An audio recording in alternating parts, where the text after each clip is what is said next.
Su historia había sido muy contrastante. Desde joven tuvo el deseo de llegar a la cima del mundo.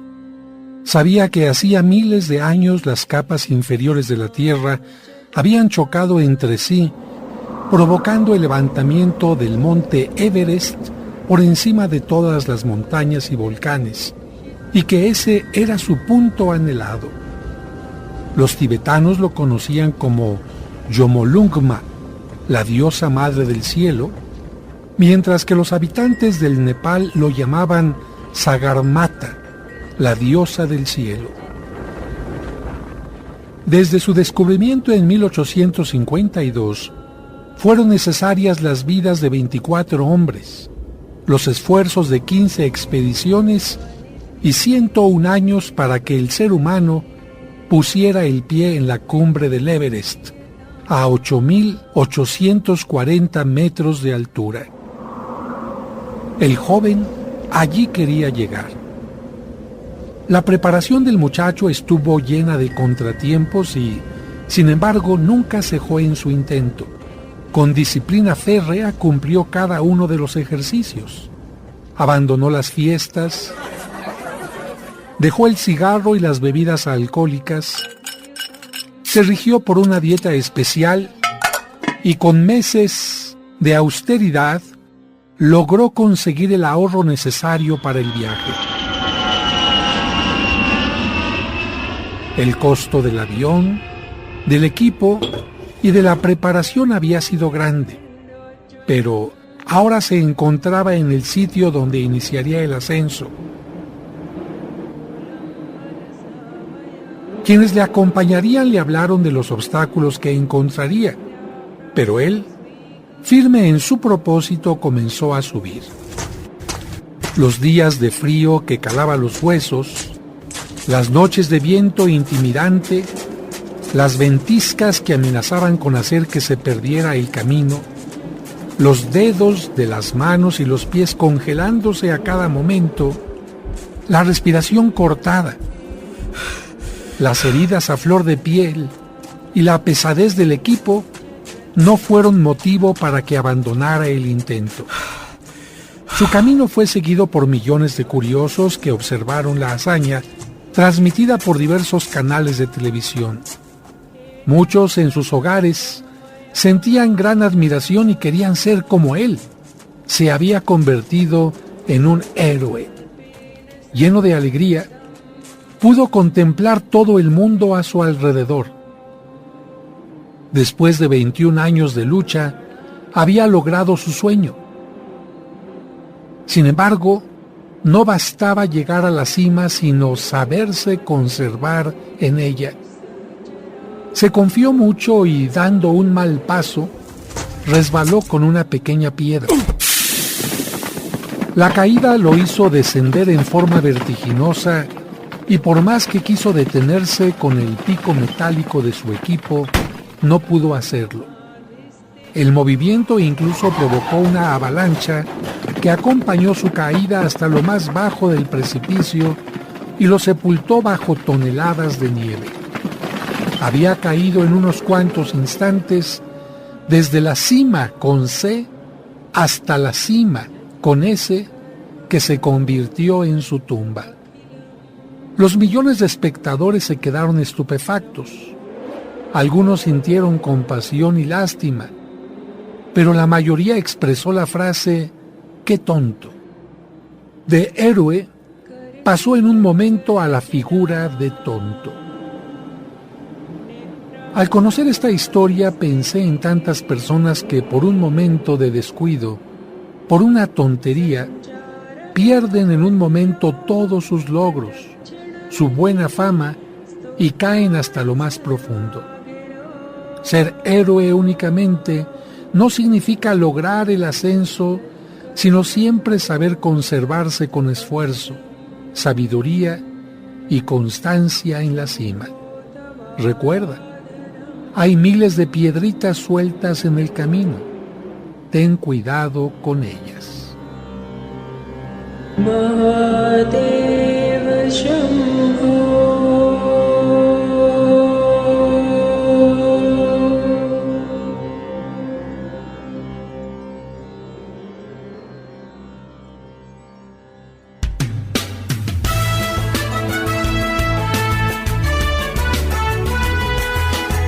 Es día de aprender algo más y hacer una buena reflexión para ser mejores en la vida. ¡Claro! Te acompaña ese amigo que te guiará en tu camino. Él es el Padre José de Jesús Aguilar Valdés, la voz amable de la radio. Esto es En tu Camino.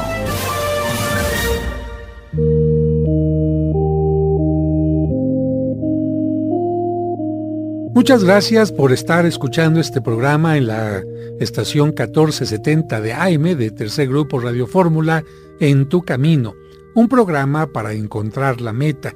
En estos momentos del día en que se dirigen ya a casa en medio del tráfico o se encuentran ya en casa y quieren relajarse un poco, dejar a un lado las malas noticias, las malas experiencias del día y recuperar un poquito esa respiración tranquila que a veces nos hace falta.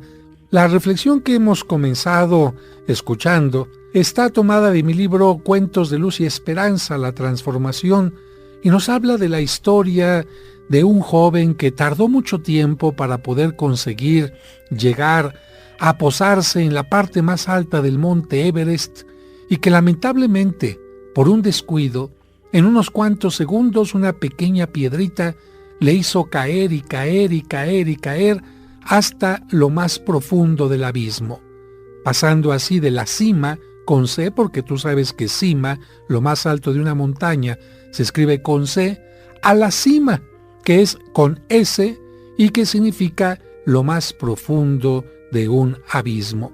Así lamentablemente puede pasarle a muchas personas. Todos podemos tardar mucho tiempo en conseguir llegar a un determinado lugar, tener un determinado título, tener una determinada experiencia, formar a lo mejor una familia, tener la confianza de una pareja, de una sociedad y de repente caer profundamente por un error que sí, podemos corregir, podemos aprender de él, pero que nos coloca en una situación lamentable.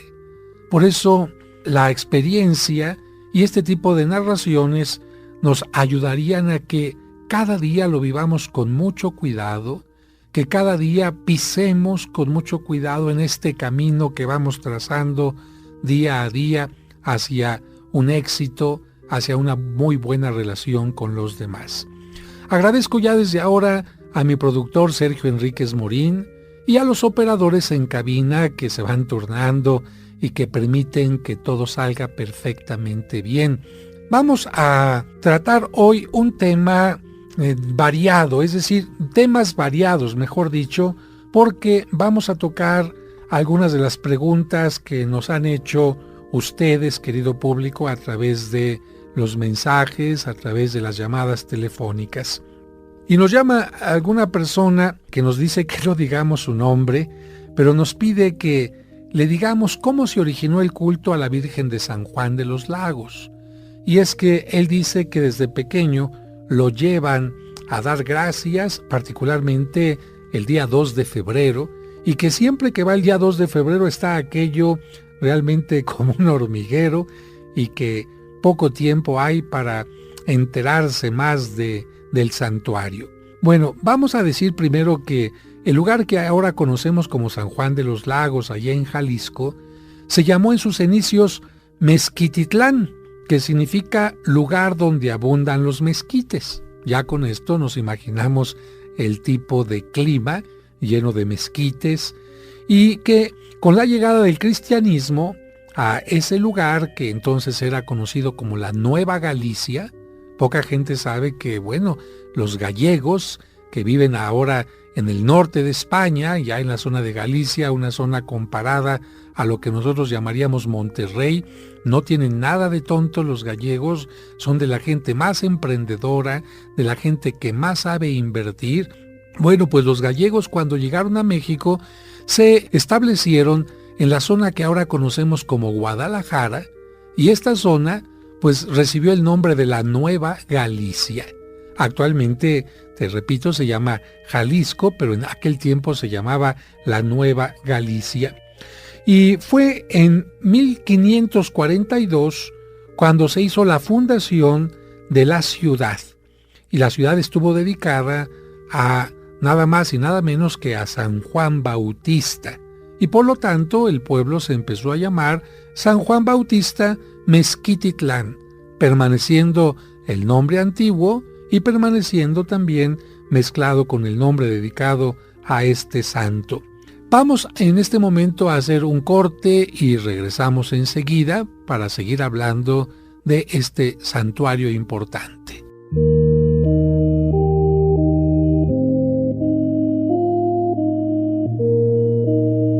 En tu camino. ¿Deseas celebrar unas misas gregorianas por tus difuntos en la parroquia de San Cosme y San Damián? Es decir, misas ininterrumpidas durante todo un mes. Pide informes al 55 55 66 77 44 de 9 a 2 y de 5 a 7.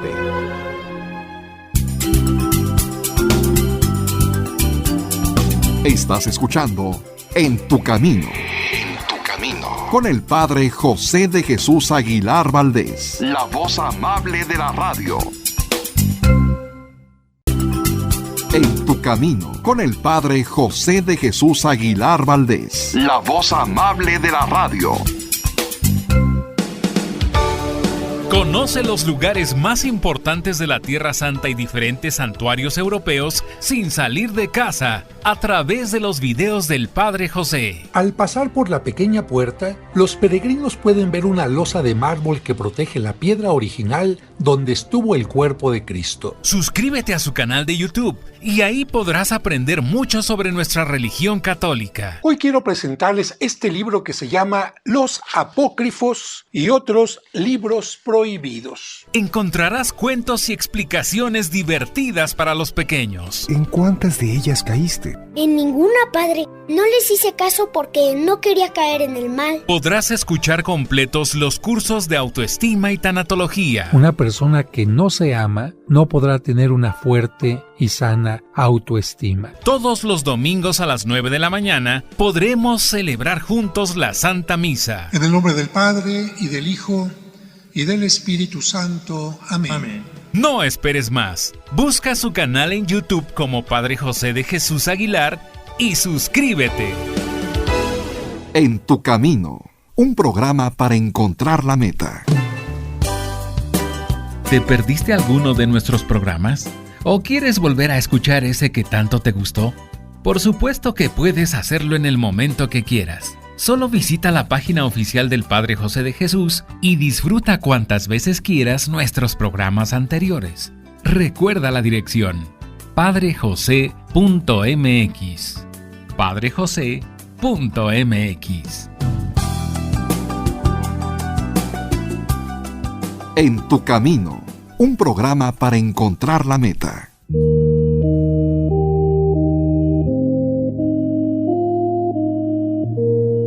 Muchas gracias por continuar en este programa En tu camino. Y apareció el día de hoy esta pregunta que seguramente a mucha gente le va a servir como cultura general. Estamos hablando de el origen del santuario de San Juan de los Lagos. Ustedes saben, queridos amigos y amigas, que la mayoría de las primeras poblaciones fueron evangelizadas por los misioneros franciscanos, porque aunque el primer misionero que llegó a México juntamente con los conquistadores era un padre mercedario, pues él venía acompañándolos únicamente, pero se regresó así como vino con ellos. Y el primer grupo de 12 misioneros que llegó a estas tierras fue precisamente un grupo de franciscanos. Por eso encontramos en la Ciudad de México el gran convento de San Francisco, ahí sobre las ruinas de Tlatelolco, la iglesia de San Francisco también. Por eso sabemos que San Juan Diego pues tuvo que llevarle el mensaje al primer obispo de México, que era también un franciscano, Fray Juan de Zumárraga. Pues una vez que estos franciscanos hicieron sus fundaciones en el centro de nuestro país, se fueron extendiendo poco a poquito a algunos lugares, y uno de estos lugares fue precisamente la Nueva Galicia, que ya hemos dicho, ahora se conoce como Jalisco. La fundación propiamente de San Juan de los Lagos se le adjudica a un misionero que se llamaba Fray Miguel de Bolonia. Este misionero llegó con muchísimo cariño a este lugar y lo que hacía pues era al grupito de indígenas que vivían en ese sitio, los juntaba, les enseñaba el evangelio, les hacía que comprendieran lo importante de la fe y de mantenerse unidos, y luego juntos iban construyendo lo que se llamaba un pequeño hospital para ayudar a las necesidades de las personas, no solamente a los enfermos, sino a los abandonados o a aquellos que necesitaban una ayuda especial. Fray Miguel de Bolonia dejó en aquel lugar una imagen muy pequeñita, una imagen que él la había solicitado para que le acompañara en su peregrinar. Y en aquel tiempo se acostumbraba a hacer unas imágenes que, pues para que no hicieran pesado el camino, fueran muy ligeras, muy livianas. Y los misioneros descubrieron que en la zona que conocemos ahora nosotros como Michoacán, particularmente en la zona cercana al lago de Pátzcuaro, los indígenas tenían la habilidad de hacer ídolos de una especie de pasta hecha con caña, hecha con raíces, hecha con algunos elementos del maíz. Y cuando los misioneros vieron esto, dijeron, bueno, ahora te voy a pedir que utilices la misma técnica, pero ahora a la técnica no le vas a dar forma de un ídolo, sino le vas a dar tú la forma de una imagen de la Virgen o de Cristo. Fíjate que a esas imágenes hechas por los purépechas, alguna gente les llama los tarascos, les llamaban las Tatzigüeni. Y este religioso, Fray Miguel de Bolonia, pidió que le hicieran una imagen de la Inmaculada Concepción pequeñita, tan pequeñita que mide aproximadamente unos 50 centímetros cuando mucho. Este religioso la dejó pues con mucho cariño a aquella población y él continuó haciendo su trabajo apostólico por otros lugares. La fundación fue creciendo poco a poquito y ya para el siglo XVII pasaba por ahí un camino real que iba a Guadalajara, Zacatecas, pasaba por San Luis Potosí y llegaba hasta México, de tal manera que era el camino real, no era una brecha. Hablar en aquel entonces de un camino real era estar hablando, por supuesto, no de un hotel, sino era estar hablando de la supercarretera. Y estando en esas circunstancias, en 1769, el pueblo contaba, fíjate, tenemos el censo de la población, contaba con 160 españoles, 176 indígenas, había más indígenas que españoles, 193 mestizos, es decir, ya se habían mezclado los dos grupos y había 55 personas de otras castas, por lo que se le dio a esta población el título de parroquia. ¿A qué se le daba el título de parroquia? A un grupo importante de personas. Quiero explicarte que una parroquia no es la iglesia, porque la gente dice voy a la parroquia. No, ese es el templo parroquial. La parroquia es el número de casas que conforman una comunidad. Así que, por decir algo, a ver, la parroquia de la Sagrada Familia en Iztacalco está entre el eje 3, que es Francisco del Paso y Troncoso, y La Viga, y el territorio de Apatlaco, y el territorio de el barrio de San Miguel, por decir algo. Entonces, una parroquia es una población, un grupo de personas reconocido como un lugar importante que tiene que tener un párroco fijo.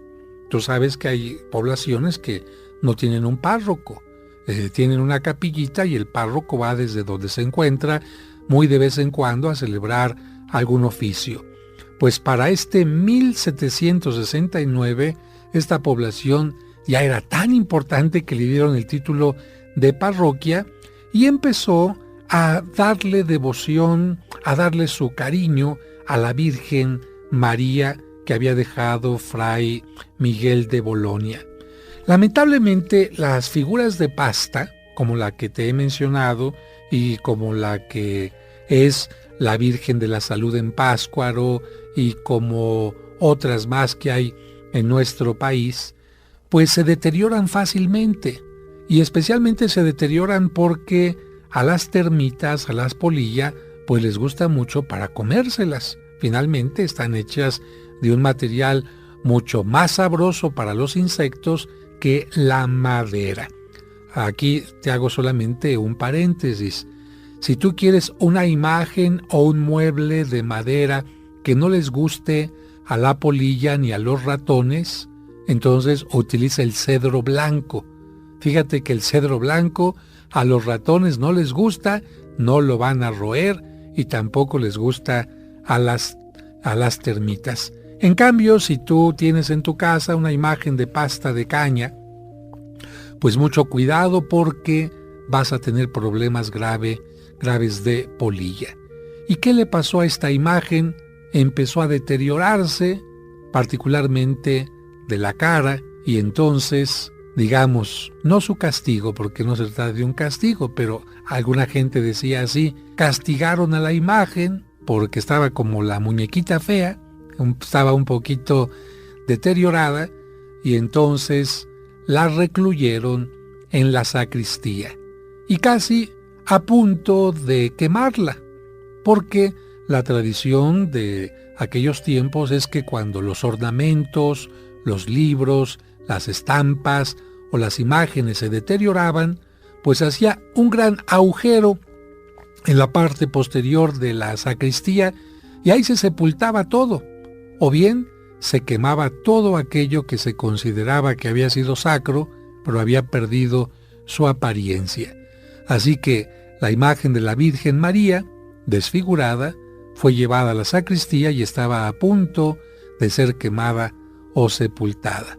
Pero entra ahí entonces una mujer muy sencillita, una mujer que era indígena de un buen corazón, estaba casada también, la mujer se llamaba Ana Lucía, su esposo Pedro Andrés, y ellos entraron al rescate de esta imagen que es muy popular ahora, pero de esto yo te voy a continuar hablando en un momentito. No le cambies, estamos aquí en Tu Camino.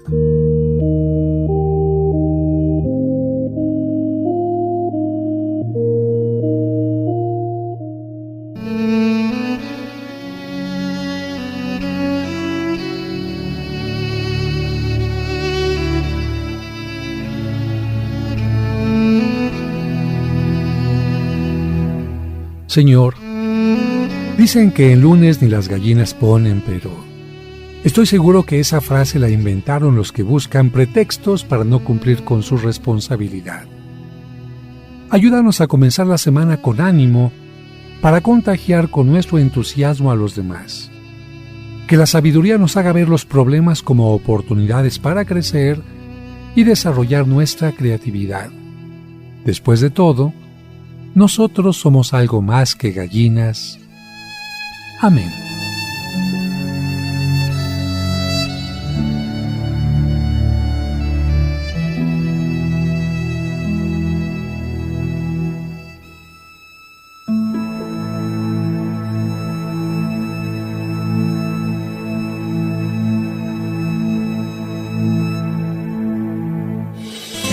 ¿Quieres comunicarte con el Padre José? Escríbele a padrejosedejesus@hotmail.com.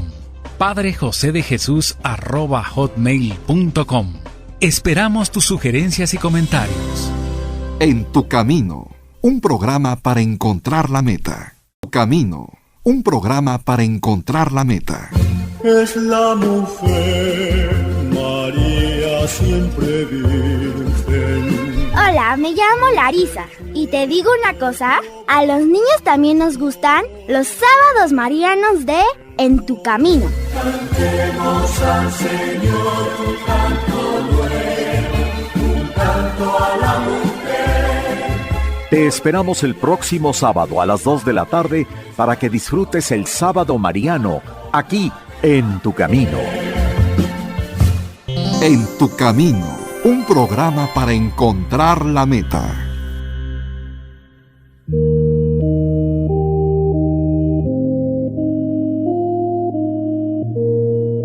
Fíjate que esta pareja, Ana Lucía y su esposo, fungían un poquito como, ¿qué te diría? Como los conserjes, como los encargados de intendencia, como los encargados de la sacristía de la pequeña ermita de la Limpia y Purísima Concepción. Así se había dedicado a la Virgen esta ermita. Y cuando ellos vieron que el párroco quitó a la imagen tan querida para ellos y la mandó a la sacristía, se preocuparon.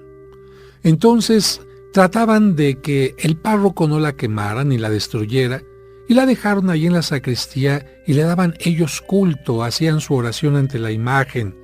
Y cuentan ellos que cada día que abrían la iglesia se encontraban con algo que los maravillaba, porque ellos al cerrar la iglesia dejaban a la imagen en la sacristía, y al día siguiente, cuando llegaban a abrir la iglesia, la imagen estaba en el altar mayor. Es decir, había regresado a su lugar inexplicablemente. Y así pasó durante varias ocasiones, pero esto no fue lo que la hizo tan querida por toda la gente de Jalisco y de muchas partes de México, porque ellos nunca comentaron esto a la gran población, sino solamente a algunos cuantos amigos. La situación que le dio a ella una fama muy particular viene a partir de la presencia de un circo que llega a aquel lugar. Pero bueno, no te imagines el circo como ahora llegan a nuestras ciudades, con unas carpas enormes y con los tigres y con los leones y los elefantes y ya está aquí el circo, no sé qué. No, en aquel tiempo se le llamaba circo a un grupito pequeño de personas, a veces eran 3, 4, 5, que llegaban a un lugar y bueno, pues maravillaban a las personas por sus contorsiones, por sus brincos, por sus saltos peligrosos, por sus acrobacias, por sus trucos de magia, o porque de repente llegaban con un animal exótico. Todavía en mi tiempo, fíjate, en mi tiempo, y yo no soy tan viejo, aunque sí ya tengo más del medio siglo, había, fíjate, un hombre por las calles de la colonia, y se pasaba por toda la Ciudad de México y por algunos estados del país con un oso. ¿Te imaginas el hombre con un oso, con una cadena y con una vara que seguramente le sonaba al pobre oso, y el pobre oso se levantaba y bailaba y aplaudía? Yo me pongo a pensar, ¿qué hubiera pasado si ese oso le hubiera dado un ataque de nervios o de locura?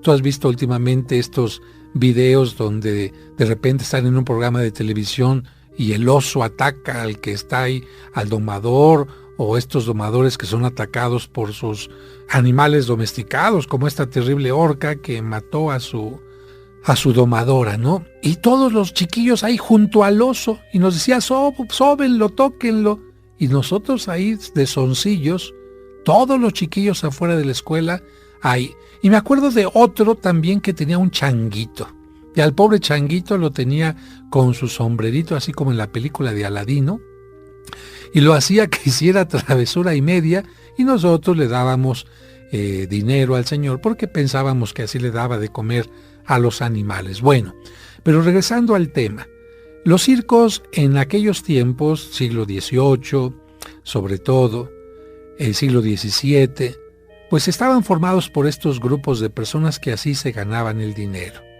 Y en concreto a San Juan de los Lagos llega un personaje que hacía que su hija saltara de un, se decía en aquel entonces, volantín, nosotros diríamos ahora, de un trapecio a otro.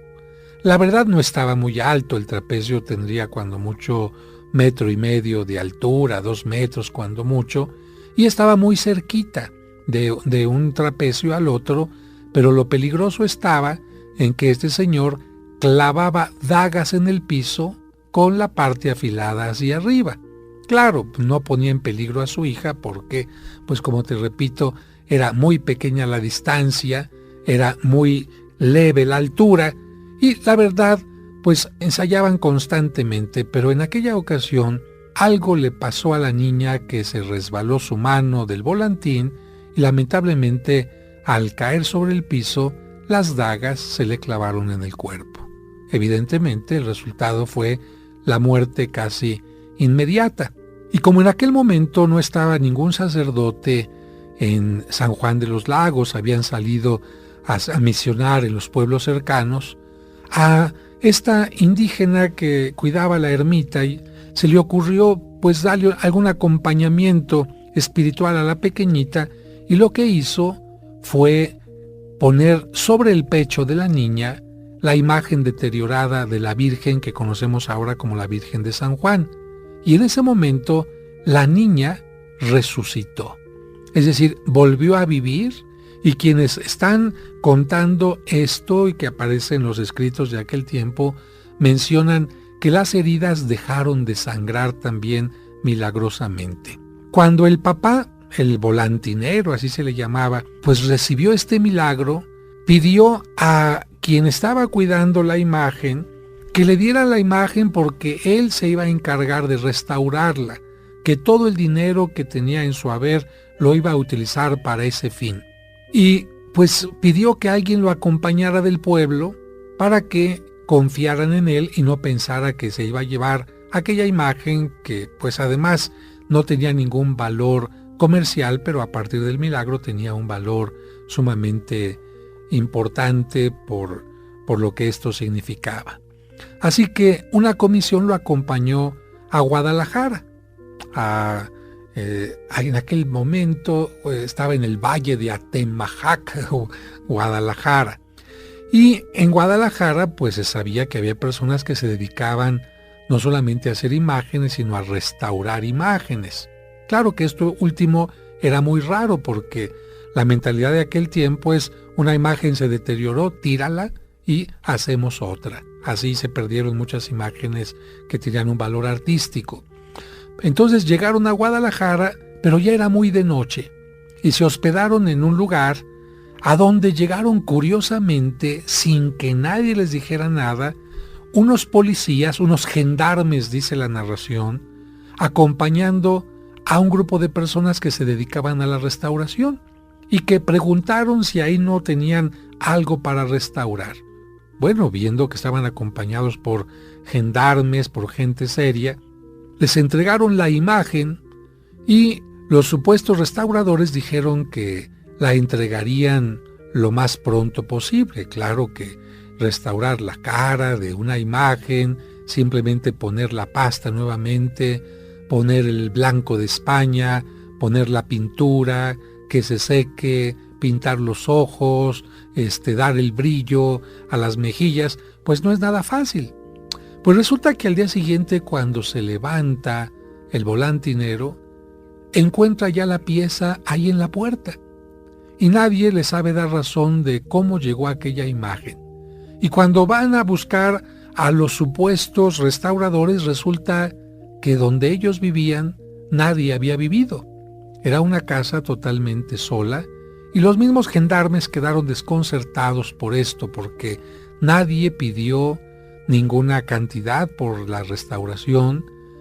Era la misma imagen por las señas que tenía también en otras partes de su propio cuerpo, y a esto, bueno, pues hizo que se le empezara a considerar también como un milagro. De tal manera que tenemos ya dos milagros: el milagro de la salud de la pequeñita y el milagro de la restauración en un pequeño momento de la imagen. Así regresó la imagen ya restaurada y con un vestido que le fueron haciendo cada vez más bello a la población, y desde entonces de todas las partes de Jalisco y de otras partes del mundo empezaron a llegar al lugar. Pero hubo además otro milagro del cual te voy a hablar cuando regresemos en un momento.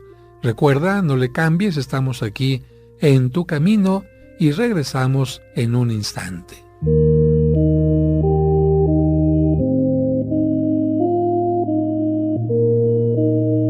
En Tu Camino, un programa para encontrar la meta.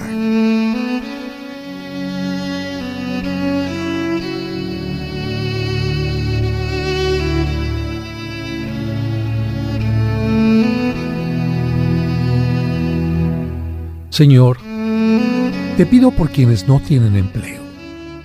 Concédeles pronto trabajo digno y bien remunerado que les permita desarrollar su profesión, ofrecer un servicio y obtener los recursos necesarios para satisfacer sus necesidades y la de sus seres queridos.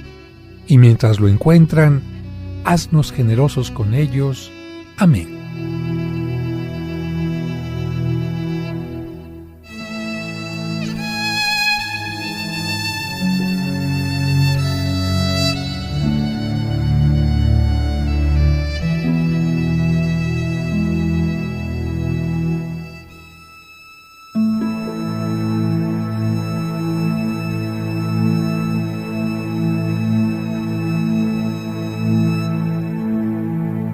En tu camino, un programa para encontrar la meta. Camino, un programa para encontrar la meta.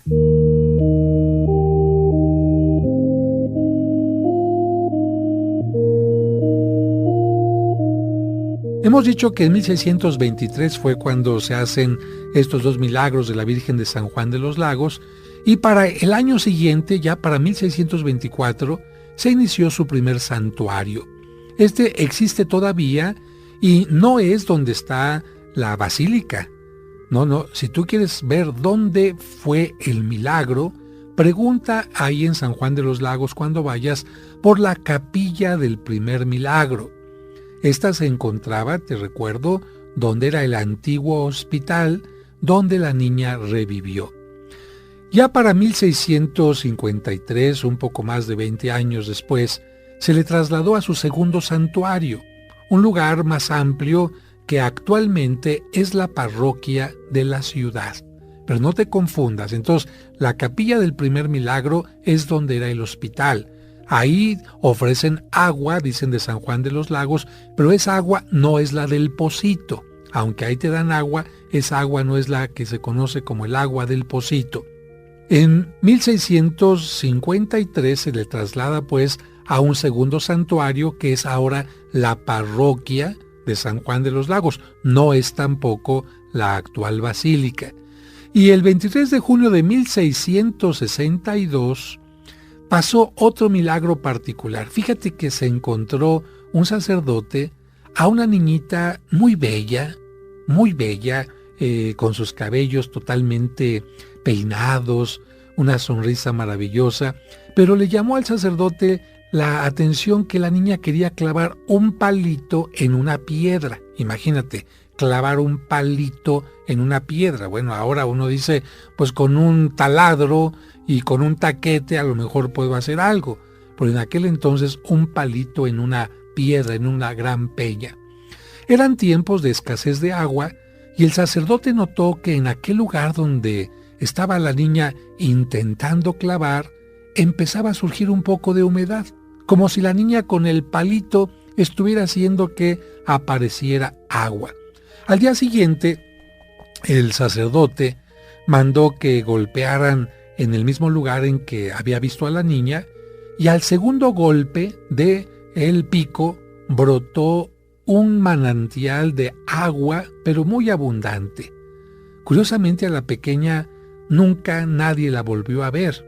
El sacerdote preguntó por las señas de cómo había visto a la niña y resulta que nadie la había visto, nadie la conocía. Algo extraño para una población con tan poca gente y donde todo mundo se conoce más o menos. A esa agua precisamente se le conceden o se le reconocen ciertos poderes curativos. Y esta iglesia que ahora conocemos como El Pocito no es ni la primera ni la segunda que hemos mencionado. Este pocito, si tú lo quieres encontrar con el agua original, porque ya te he dicho que en el otro lugar te ofrecen agua, pero no es la original, tú te tienes que ubicar en la plaza de San Juan de los Lagos y ponte, para que me entiendas, viendo hacia la basílica. Ponte en la placita que está frente y voltea a ver la fachada de la basílica. Bueno, ahora estira tu mano derecha como si estuvieras haciendo gimnasia y hacia esa parte es hacia donde vas a caminar tú aproximadamente unas 2 cuadras y ahí vas a llegar al sitio que se le conoce como el Pocito, que además de guardar el agua en una forma limpia, ofrece una posada maravillosa a los peregrinos de escasos recursos. Y yo diría también de poca información, porque imagínate, entre las normas que ponen en esta posada, ponen que la gente se haga del baño dentro de los excusados. O sea que hay gente que ni siquiera conocía los excusados, o que no se prendan anafres dentro de los cuartos. Imagínate tú, pues es que lamentablemente no toda la cultura es igual en toda nuestra querida República Mexicana, y al santuario llegan gentes de verdad en unas condiciones muy deplorables y que han tenido muy poco, absolutamente muy poco, de posibilidades para incluso saber aprender a leer y a escribir. Bueno, y vamos a decir que ya el actual santuario, que por cierto durante mucho tiempo fue el que tuvo las torres más altas que todas las demás catedrales, comenzó a hacerse. Y esto inició el 30 de noviembre de 1732, cuando el obispo de Guadalajara colocó la primera piedra de esta basílica actual, que es el tercer santuario, y que recibió a fines de noviembre de 1769, casi 40 años después, el 17 de enero de 1836, el Papa Gregorio XVI concedió al santuario de San Juan de los Lagos el honor de estar unido a la basílica más importante de Roma, la Catedral del Papa, la Catedral de San Juan de Letrán, y con esto el santuario recibió el título de basílica, porque todas las iglesias que están unidas a Roma por un privilegio especial se conocen como basílicas. Y de esta manera terminamos y damos respuesta a esta pregunta del día de hoy. Espero que haya sido de tu agrado. Vamos a terminar como siempre con la oración y nos vemos aquí a través de la radio mañana. Que Dios te bendiga. Padre nuestro, que estás en el cielo, santificado, sea tu nombre, venga a nosotros, venga tu reino, hágase tu voluntad en la tierra como en el cielo. Danos hoy nuestro pan de cada día, y perdona nuestras ofensas, como perdonamos a los que nos ofenden, no nos dejes caer en tentación, y líbranos del mal. En tu camino. Cuando todos se hayan ido, tú estarás siempre conmigo, ahuyentando mis temores, porque eres gran amigo. Confío en ti, Señor, confío en ti, Señor, confío en ti, Señor, confío en ti. Confío en ti, Señor, confío en ti, Señor, confío en ti, Señor, confío en ti. Cuando la noche sea oscura y se presenten mil dudas, tú eres siempre luz. Yo confío en ti, Jesús. Confío en ti,